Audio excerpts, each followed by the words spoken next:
level 999. It is seen as the peak. That one more number, it's always just too much. 1,000 doesn't sound just as high. And it's often times seen as the peak in certain stories. Like, that is the cap that you can go to. Today, I am reviewing level 999 Villager. And what's interesting about this is he's not special. He's not a hero. He's not a warrior hunter. His class is the most boring one in these RPG-esque stories where oftentimes your class determines what abilities you can get. Well, what can a villager get that will make them not just a boring villager, pretty much? But when someone reaches level 999, of course, they're going to be a little overpowered. And this is exactly what the story explores. I'm just another reader. And before I begin going over chapter 1 and what you can expect, remember to like, comment, and subscribe.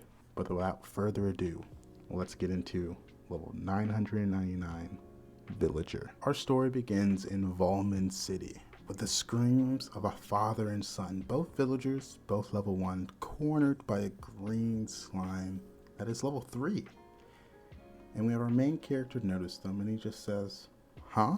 Now the country names are a little long, so forgive me, but Inhikasadoria is an island country once known as Japan. In ancient times, monsters did not exist. Monsters were born and multiplied in the blink of an eye. Now about 80% of the world is inhospitable for humans due to the level of danger. However, at the same time of the monster's birth, the world gave humans classes. These classes are assigned at birth, and the people use them to make the best of their lives. The owners of the 8 classes are seen as talented: warrior, priest, hunter, fighter, thief, merchant, shaman. The 3 special classes are known as the chosen ones: king, sage, and hero. And finally, the one most humans are classed as: powerless people, such as those working in development or hotels, the weakest class. And the father son is saying, stay back to the slime, and our main character's got a rock in his hand. He says, let's see, and flicks that rock towards the slime. The slime's head completely explodes. The father and son are shocked. The slime explodes in death, and they just scream each other's names, which really aren't names, just son and papa, but you know, it is what it is. Hey, you okay? And the son and father are just shocked as this random man just starts picking up the loot from the slime he killed. You seem fine to me. Did you save us? How? I just flicked a rock at it. A rock? More importantly here, this is, the slime dropped it. 100 bronze. It's yours. You get 100 bronze for defeating a slime. Isn't that awesome? Kid shakes his head. No, he's confused. Why? Even though you can buy sweets and toys with that, a villager can't defeat a green slime. That's a pity. Guess we'll be heading back to town. Wait, who are you? Could you be some kind of hero? Nah. And then he shows his status window, and they're shocked. Kagama Koji, villager, level 999. A level 999 villager? Villager is the weakest class. The narration continues. And like our main character's just thinking, I guess I'll have meat for lunch. The free city of Volman. And then we got our guy just eating lunch in town square. Why must the monsters stay? Why must we cling to the strong to survive? Why must our young children be forced to carry swords in their hands? And then we've got the hero of this story. Just because monsters are here, monsters are servants of demons. Unless we defeat the Demon King, peace will never come.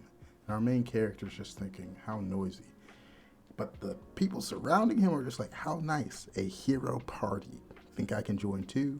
Don't be silly, you're just a villager. But if our levels are high enough, we can be pretty strong. I wonder if I can increase my level. And our main character's thinking, I know, right? Well, that's how most people think. We're in a different area now. The ancient caves, and then our main character is fighting a blue devil, and he just socks in the jaw. That's just how he fights. For some reason, there are a lot of monsters today. Is there a spawn block nearby? I should find it before it gets destroyed and have a monster all you can kill fest. But they'll probably just respawn anyway. But thanks to that, I can take all these quests. How many are left? Oh, are there more monsters over here? And then we see it. The hero's party has entered our main character's dungeon. And he's just like, my blue devils. Why are the heroes here? Go back to your quest of killing the Demon King. And then the heroes are talking, way to go, Rex. Now, while we're still in good condition, onward to our goal. Well, good for you. What's your goal anyways? Well, that's not that it matters.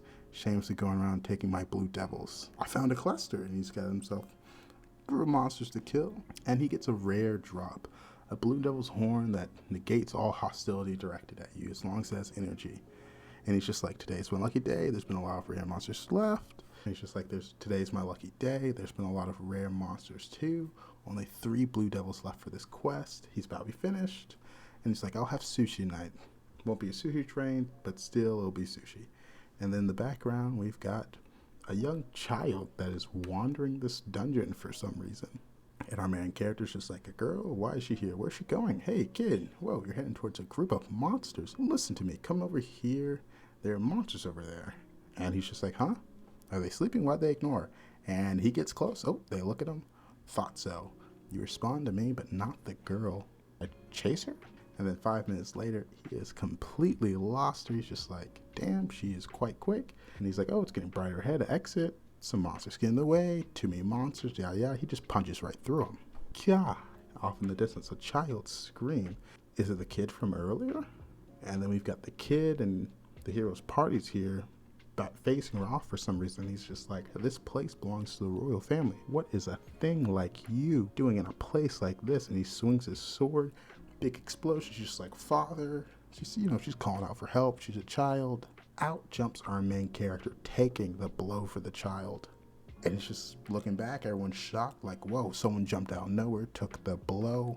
You guys, what are you doing ganging up on a little girl? What are you? Just passing by, and the hero's like showing your status window. It's just like, nah, I'm a villager. Enough of your lies. You can't possibly take an attack like that and live. The villager defended against that attack? Huh? Well, leaving your class aside for now, however, that girl was clearly a demon. Well, sure, that's true. Even knowing that, are you still going to protect her? What are you trying to pull? And that's how chapter 1 ends for now, with a little to be continued. For the review portion of this video, there are going to be spoilers just because there is a twist pretty late into the story that kind of ruins the manga for me. Now, with that being said, let's talk about what you're going to read. So, chapter 1, we have the hero and our main character and this little demon girl. These are our characters we're going to follow for a majority of the story. It's important to note that the setup for this world is a super classic setup. We have a demon king, a hero party that needs to defeat the demon king, but the thing that makes it different is that level 999 villager. He's incredibly strong. He could have defeated the demon king if he wanted to, but he doesn't. He wants demons and humans to coexist, and he has to convince the hero party that maybe that's something that can happen. That plot setup right there, it's pretty good, but there's something in the early part of the story that I don't really like. He's not really that overpowered for level 999. It's one of the stories where he needs his friends, aka the hero party, and some other companions he meets to help him actually fight. Kind of ruins the level 999 gimmick if he constantly needs the help of other people. Like, he just is able to fight weaker monsters that the heroes would also be able to defeat, but just much quicker. So it feels like the purpose of him in the story is a little misled in the early portion, because just reading the title, I'm going to assume he can probably solo most of his verse, right? He's going to be strong, but that's actually not the case. So that's one of the problems I have with the story. He's just not that overpowered, even though he's set up and described in such a powerful way. He meets his match quite often and needs the help of his companion, which is a little disappointing, but for the other characters to have a chance to do something, I completely understand.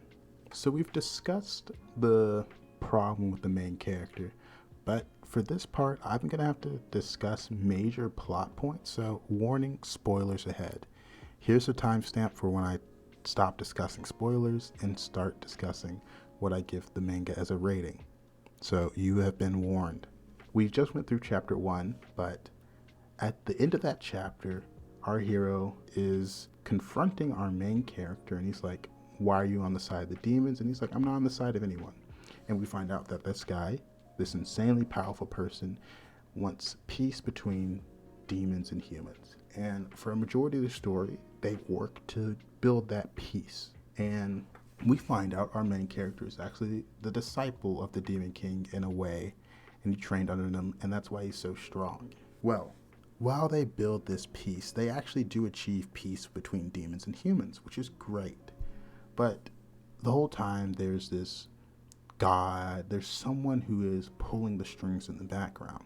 And we find out if the Demon King is killed, the demons are reset back to when the Demon King was alive, and the cycle begins anew. This whole world is built to create strong people to go on to the next stage. And they won't tell you what the next stage is unless you go to it. So our main character doesn't want to kill the Demon King, but he also doesn't want the demons reset because they just brokered a peace between humans and demons. So he raises gold to buy the alternate route and go to the next stage. This is the biggest plot twist of the manga and the most disappointing part of the manga, and the reason why it's ruined for me. The next stage is just post-apocalypse Japan, and it turns out the story is exactly the same as the first chapter I told you. Monsters appeared one day, and now most of humanity has been wiped out except for some countries, Russia, the United States, and Japan. And the monsters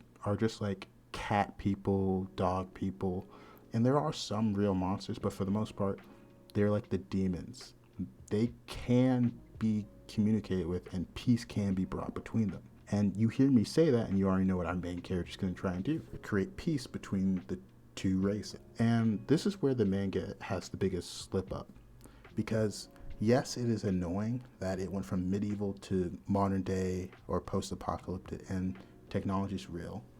It's annoying because the themes are rehashed. He's already brokered peace between demons and humans. Why go back to basically the chapter 1 setup where there are monsters and humans now that he has to broker peace between? The whole twist that the whole world was a simulation to train stronger humans isn't that crazy of a twist, because a lot of these stories do something similar. But the fact that he's like, you know what, I'm gonna broker peace again, that's just the same story. We've already seen him do it with the demons and humans. Why make it so we're in post-apocalyptic Japan and he has to broker peace between cat girls and humans? That's the same story. You're writing the exact same story, but you just changed the word demons, the ones that had horns, to cat girls basically, and they have cat ears. It's not that deep. You can't just have your main character be a good person just because he's like, racism is actually bad. That's not that crazy of a take. In chapter 1, as you saw me discuss earlier, he finds a demon girl, and that's one of the main reasons why he wants to broker peace between demons and humans. The way he does it once he gets reset in the post-apocalyptic world is he finds a cat girl, and he's like, you know what, they're not all bad. That's the exact same setup. You stole from yourself to extend the length of your manga. It's very confusing as why you would tell the story again, but with a new setting in the same manga. And the manga's only at 59 chapters right now. There's no need for him to have done this. It just feels like he wasted that big mystery. And now there's a new big mystery of finding out what the true secret of the world is again. Feels like a waste of time. But that's the end of the spoiler section. And now let's give this manga a rating. I'd probably give this manga a 4 out of 10. As I was reading it, I was very much looking forward to the big mystery. But as I discussed in the spoiler section, the mystery wasn't all that. And the character itself, it's described as being overpowered. Name of the manga is level 999 Villager, and you expect him to be something special, but he just relies on his companions too much, and he himself isn't that big of a factor as I expected him to be for this story. Overall, you could probably just skip this manga.